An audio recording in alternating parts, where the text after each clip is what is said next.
नमस्कार दोस्तों, मैं संतोष कुमार आप सभी को स्वागत करते हैं आपके बीपीएससी परीक्षा में। आज का हमारा टॉपिक है क्लास 12 हिस्ट्री के बहुत ही अच्छे टॉपिक है जिसका नाम है मुगल वंश। इससे जो है दोस्तों बहुत ही बार क्वेश्चन पूछे गए हैं और इस बार भी पूछे जाएंगे, क्योंकि ये मुगल वंश जो है इतिहास में कहा जाता है कि बहुत ही ज़्यादा दिन तक शासन किया था। तो इससे जो है क्वेश्चन पूछे जाते हैं और इस बार भी पूछेंगे। तो आप लोग जो है ना वीडियो को शुरू से अंत तक देखिएगा, तभी आपको अच्छा मार्क्स आएगा। क्योंकि जो है दोस्तों पहले आपको जो है समझना पड़ेगा, उसके बाद ऑटोमेटिक आप जो है क्वेश्चन का ऑब्जेक्टिव हो या सब्जेक्टिव हो तो आपको जो है उसका जवाब दे पाएंगे। तो चलिए वीडियो को स्टार्ट करते हैं। हम लोग पहले जानते हैं पूरे बेसिक से मुगल के वंश जो है संस्थापना किसने किया था, कब किया था या किधर से भटक के आया था, इन सभी के बारे में हम लोग पहले डिस्कस कर लेते हैं।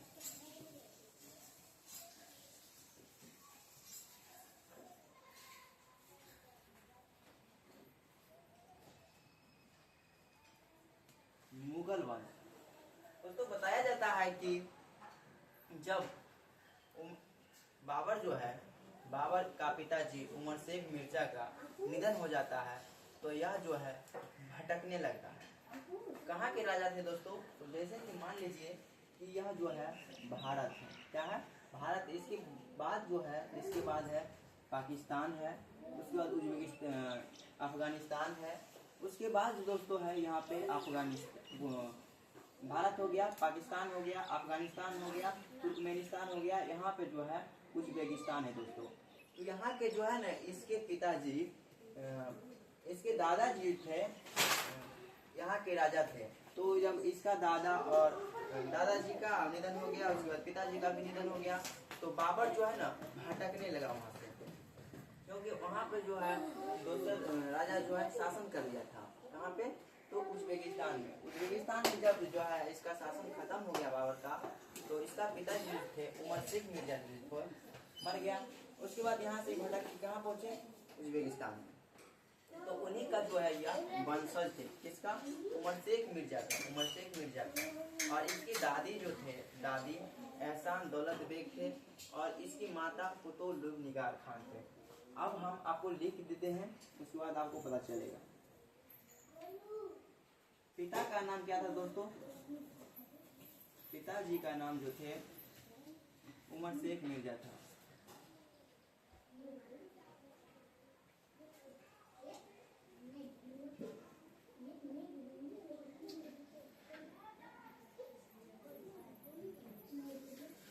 बाबर के पिता का नाम क्या था दोस्तों? उमर शेख मिर्जा था। इनकी माता कुतुब निगार खान थी।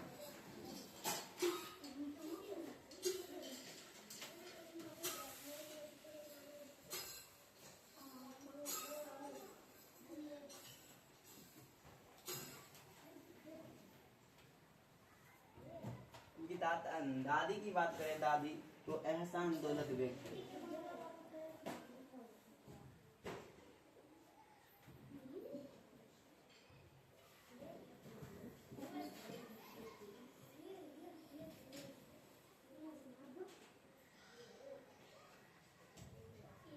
तो इस तरह से आया था दोस्तों। इसके पिताजी कौन थे? उमर शेख मिर्जा, जो चंगेज वंशज के थे। किस वंशज से? चंगेज खां के नाम आप लोग इतिहास में सुने होंगे। और इसकी माता के नाम बात करें तो कुतुब निगार खान थे। ऑब्जेक्टिव पूछता है कि बाबर की माता का नाम क्या था? कुतुब निगार खान थे। उसके बाद एहसान दौलत बेग, या इसके इसी के बल पर जो है, इसी के वजह से जो है बाबर 11 वर्ष की आयु में राजा बन गए थे।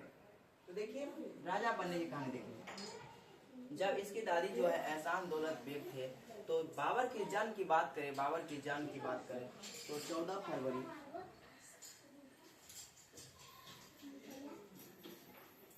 1483 ईस्वी को हुआ था।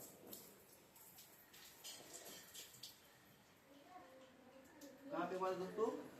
14 फरवरी 1483 ईस्वी को फरगाना के, कहाँ हुआ था? फरगाना में हुआ।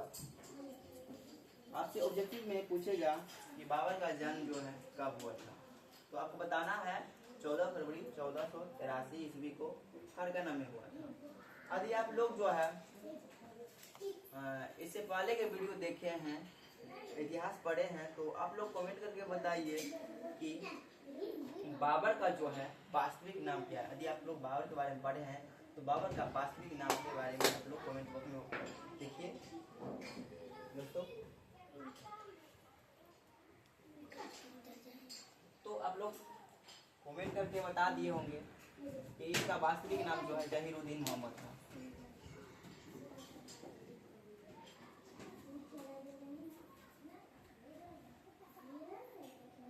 क्या था दोस्तों? बाबर का वास्तविक नाम जहीरुद्दीन मोहम्मद। यह जो है बाबर इसलिए कहलाया क्योंकि यह अपने दम के बल पर जो है दम के बल पर लड़ के जीत के अपना नया साम्राज्य की स्थापना किया, इसीलिए जो है इसे बाबर कहा गया। बल के दम पर, बल के हिसाब से तो इसे बाबर का, यानी कि अपने दम पर जो है बाबर क्या उपाधि धारण किया, क्योंकि यह जो है भटकने लगा था। जब इसका पिताजी का निधन हो गया उमर शेख मिर्जा का, तो यह इधर से उधर भटकने लगा। तो उसी के बाद जो है यह जब जीत कर नए नए साम्राज्य की स्थापना करा, बहुत सारे युद्ध जीता, तो उसके बाद जो है इसको जहीरुद्दीन मोहम्मद से नाम हटाकर बाबर की उपाधि से धारण किया गया था। अब हम लोग जानते हैं दोस्तों कि यह जो है राजा कब बना। तो देखिए, जैसे ही इसको जो है 14 फरवरी 1483 को जन्म हुआ, तो 11 वर्ष के बाद जो है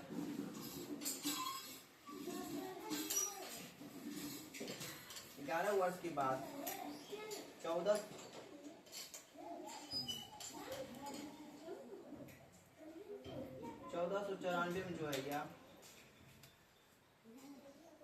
उज्बेकिस्तान के जो है फरगना के, उज्बेकिस्तान में फरगना एक जिला के नाम है, वहाँ पे जो है यह राजा बन गया। कब? तो 11 वर्ष के बाद जो है, यानी 14 फरवरी 1483 में इसका जन्म हुआ। 11 वर्ष के बाद जो है 1494 ईस्वी में यह वहाँ के राजा बन गया। उसके बाद फिर एक बनने के बाद जो है एक नया युद्ध लड़ता है जिसका नाम है समरकंद, यानी कि जो है एक जगह का नाम है। क्या है दोस्तों? जगह का नाम है समरकंद। वहां पे हमला करके यह जीत लिया। ठीक है दोस्तों, 11 वर्ष के बाद जो है 1494 ईस्वी में यह राजा बना। उसके बाद 6 यानी कि 5 साल के बाद जो है एक युद्ध लड़ा, कौन से एरिया पे? तो समरकंद। कहाँ पे था दोस्तों? समरकंद।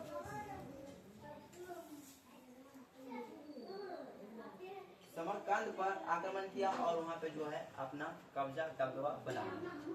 जीतने के बाद वहाँ पे जो अपना कब्जा कर लिया। कब दोस्तों? तो 1501 ईस्वी में। कब दोस्तों? 1501 ईस्वी में। और यह युद्ध कहा जाता है कि केवल जो है वहाँ पे शासन 8 महीना तक किया। कितने महीने तक?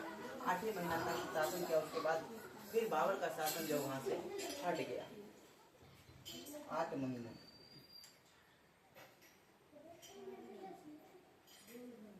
कितना दोस्तों? 8 महीने तक इसका वहाँ पे शासन चला। दोस्तों आप लोग कमेंट करके बताइए कैसा लग रहा है वीडियो फ्रेश आवाज आ रहा है कि नहीं, क्योंकि हम तो नहीं देख पा रहे हैं, क्योंकि उतना मेरे पास व्यवस्था नहीं है। देखिए दोस्तों, फिर से एक बार हम लोग रिवाइज कर लेते हैं ताकि जो है भूले नहीं, क्योंकि यह हिस्ट्री है। हिस्ट्री को समझ के याद कीजिएगा तभी याद होगा। यह रट्टा मारने वाला सब्जेक्ट नहीं है, जैसे फिजिक्स केमिस्ट्री बायोलॉजी में जो रट लेते हैं, याद कर लेते हैं फॉर्मूला, उसके हिसाब से बना लेते हैं कोई हिसाब। तो उस तरह का यह नहीं है, आपको समझ के पढ़ना पड़ेगा स्टेप बाय स्टेप, तभी आपको समझ में आएगा और भूलिएगा नहीं तो हिस्ट्री एक बहुत एक खराब सब्जेक्ट है, जिसमें जो है कितना अच्छा से लिखिएगा तो आपको मार्क्स कटवे करेगा। ऑब्जेक्टिव में नहीं छोड़ दे, लेकिन सब्जेक्टिव में मार्क्स आपको 100% काटेगा ही काटेगा, क्योंकि बहुत ही घटिया सब्जेक्ट है। पढ़िएगा ठीक से तभी आपको समझ में आएगा। देखिए फिर से एक बार समझ लेते हैं। देखिए एक बाप के नाम की था तो उमर शेख मिर्जा, जो कि करने से भटक आया था। तो एशिया में, यानी एशिया महादेश में हम लोग रहते हैं, लेकिन एशिया महादेश के इधर बहुत ही मध्य यानी कि बीच में जो था, क्या था? उज्बेकिस्तान। क्या था? उज्बेकिस्तान में जो है एक जिला का नाम है फरगना। वहाँ के एक बाप जो है राजा थे, ये उमर शेख मिर्जा। और बाप जो थे एहसान दौलत के हस्बैंड जो थे वो भी पहले राजा थे। तो जब उमर शेख मिर्जा का जो है निधन हो गया तो यहाँ से बाबर भटकते भटकते इधर पहुंचा, इधर वाला एरिया पहुंचा। फिर यहाँ के राजा जो है उस समय कौन था, तो राणा संगा था। राणा संगा फिर यहाँ से उसको मार के उधर भगा दिया। तो इसी तरह से युद्ध होते रहा। तब जाके जो है अपन दादी और दादी जो थे एहसान दौलत बेग ओकर बल पर जो है यह 1494 ईस्वी में राजा बना। कब? 1494 ईस्वी में। कहाँ के राजा? तो फरगना के राजा बना। कहाँ के? फरगना के। उसी के बाद जो है यह अपना दबदबा बनाते गया और जाके 1526 में जो है यह पानीपत का युद्ध लड़ा था। इब्राहिम लोदी के साथ पानीपत का युद्ध लड़ा था दोस्तों। इसके बारे में हम लोग नेक्स्ट वीडियो में जानेंगे कि पानीपत का युद्ध क्या था, इब्राहिम लोदी हारा के जीता, बाबर हारा के मरा, इसलिए के बारे में जो हम लोग नेक्स्ट वीडियो में जानेंगे दोस्तों। तो देखिए फिर से बता देते हैं, पिता का नाम पूछ दिया यदि कि बाबर का पिताजी कौन थे तो आपको बताना है उमर शेख मिर्जा। क्या था पिता का नाम? उमर शेख मिर्जा। माता के नाम पूछ दिया आपसे, माता के नाम तो कुतुब निगार खान था। क्या दोस्तों? कुतुब निगार खान।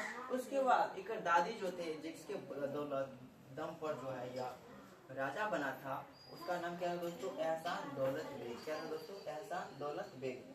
उसके बाद यह जो है एक जन्म की बात पूछ दिया आपसे, जन्म की बात तो 14 फरवरी 1483 ईस्वी में हुआ था। 14 फरवरी 1483 ईस्वी में हुआ था। कहाँ पे? फरगना के एक छोटे से जिला जो है जिसका नाम है उज्बेकिस्तान के एक फरगना सा जिला है जिसका नाम है फरगना। उसके बाद 11 वर्ष के बाद जो है यह 1494 ईस्वी में यह फरगना के राजा बन गया। फरगना क्या है? तो एक जिला है, वहाँ के यह राजा बन गया। तो उसके बाद एक राजा बनने के बाद 5 वर्ष बाद फिर एक युद्ध लड़ता है जिसका नाम क्या है दोस्तों? जहाँ जीत कर जो है क्या था, समरकंद पर जो है अपना अधिकार दबदबा बना दिया। और वह युद्ध कितने दिन तक चला था आपसे पूछ के ऑब्जेक्टिव में, समरकंद की जीत कितने दिन तक चला था तो आपको बताना है 8 महीने तक उसका वहाँ पे शासन चला। तो आई होप ये वीडियो आप लोगों को समझ में आया होगा। दोस्तों समझ में आया है तो प्लीज़ अपने दोस्तों के साथ शेयर करें ताकि हमें मोटिवेट मिलता है। और आपका एक लाइक, कमेंट और शेयर हमें बहुत ही ज़्यादा मोटिवेट करता है, उत्साह करता है। तो इसलिए आपसे एक ही रिक्वेस्ट है दोस्तों कि इतना मेहनत करते हैं आपके लिए तो आपका भी फर्ज बनता है कि सब्सक्राइब और चैनल को जरूर कर लीजिए। मिलते हैं नेक्स्ट वीडियो में, तब तक के लिए जय हिंद, जय भारत।